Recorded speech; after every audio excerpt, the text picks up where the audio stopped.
பேசடியே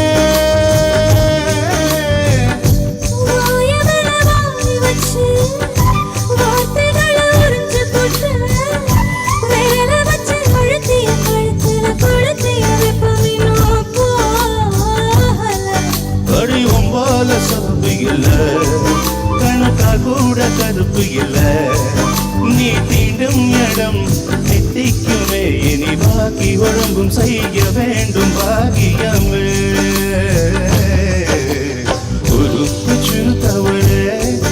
என்ன குங்குமத்தை கரைச்சவளே